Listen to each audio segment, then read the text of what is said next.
جب ایک یہ کپڑا گندا ہو جائے میلا ہو جائے تو اب اس کو کیا کرنا چاہیے کہ دوبارہ صاف ہو؟ اس کی ترتیب سب کو معلوم ہے. اس کو پانی میں ڈالو، تھوڑی دیر یہ پڑا رہے، پھر میل ذرا نرم ہو جائے گی، پھر صابن سے صاف کرو، پھر پانی میں کھنگالو، پھر اسے سکھاؤ، پھر استری کرو تو یہ دوبارہ صاف ستھرا ہو کر تمہارے سامنے آ جائے گا. یہ طریقہ سب کو معلوم ہے. روح گندی ہو گئی ہے، اب اس کو دوبارہ استری کر کے صاف کر کے سامنے لانا. کیا کیا جائے؟ کیا کیا جائے؟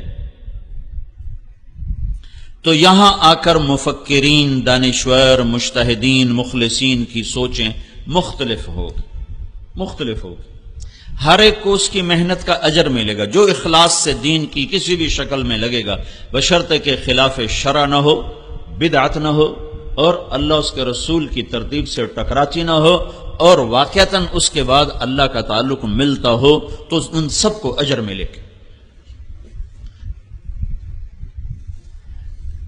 لیکن ہمارے ہاں تو جھوٹا نبی بھی چل گیا تو جھوٹے شکلیں کیوں نہیں چل سکتی؟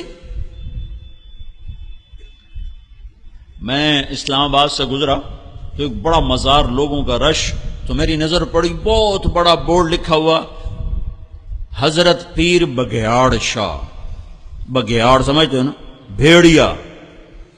میں سبحان اللہ، قربان جاوا پیر دے نہ آتے تو قربان جاوا انہاں مرید آتے جڑے بیڑی ٹھلے انہوں میں بیٹھے پوجی جاندے پیر بگیاڑ شاہ.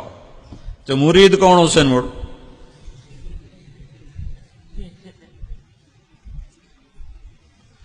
تو یہ تو جہالت کا سمندر ہے پاکستان.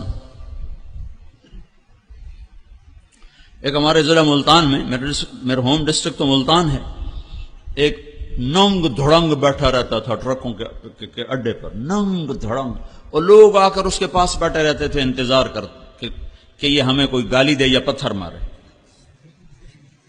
تو اگر کسی کو گالی دیتا تو کہتے سائیں تو کو مبارک تھے وے، سائیں سرکار تو کو گال کٹھی ہو تو فٹے منہ اس مبارک دا. اب ہمارے ہاں تو پیر ننگے شاہ، پیر کاما والی سرکار، گھوڑیاں والی سرکار، اٹھاں والی سرکار. جہالت ہے. جب دین کا پتہ ہی کوئی نہیں تو جو مرضی سامنے پیش کر دو نمونہ، اور جستجو ہے نہیں، طلب کوئی نہیں.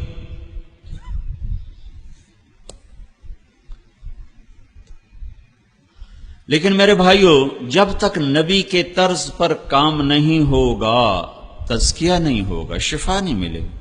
سر میں درد ہو رہا ہے، ڈاکٹر بڑے خلوص کے ساتھ اس کو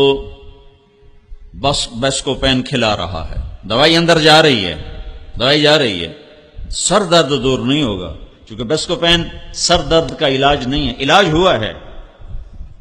ہوا ہے، مریض نے پیسہ بھی خرچ کیا، ڈاکٹر نے دماغ بھی خرچ کیا ہے، لیکن دوا غلط تجویز کی ہے، علاج نہیں ہوگا، درد بڑھے گا. ان پڑھ آدمی اس کو کیا ڈسپرین دو گھول کے پی لے ٹھیک ہو جائے گا، وہ ٹھیک ہو جائے گا. ان پڑھ کے کہنے سے اس نے 2 ڈسپرین گھول کے پی لی تو اللہ اس کو ٹھیک کر دے گا، کیونکہ علاج صحیح ہوا ہے. تو اب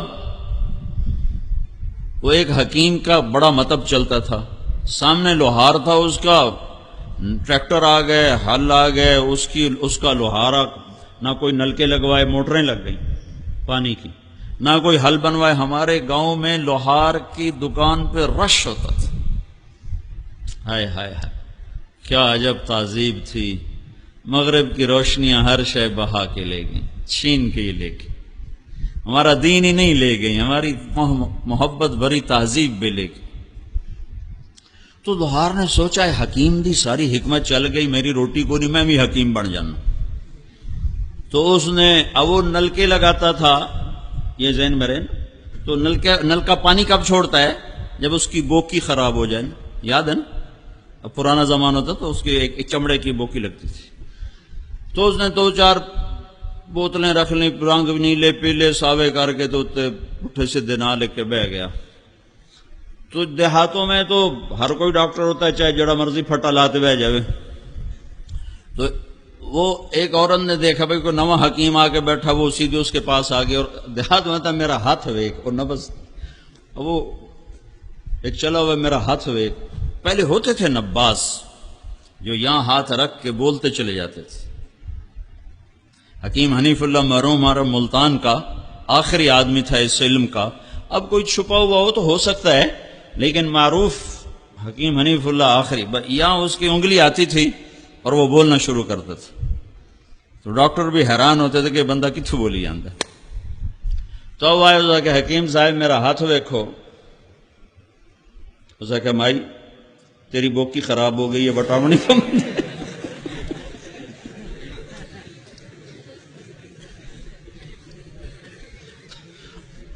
پاکستان ایسا ملک ہے کہ اتنے بوکی خراب حکیم بھی چل جاتا ہے. لیکن اللہ کا آفاقی قانون ہے، جو تزکیہ کرنے آتے تھے، جو انسانوں کی اصلاح کے لیے آتے تھے، جب تک ان کے طرز پر کام نہیں ہوگا یہ من صاف نہ ہوگا، یہ پلیت رہ جائے. وس دے ہاسے تے وس دے ناسے تڑی جھوک دے آسے پاسے، سکو نفس پلیت پلیت کی تھا اساں ذات پلیت نہ ہاسے. ہمارا خواجہ غلام فرید بھی سرائکی کا علامہ اقبال ہے.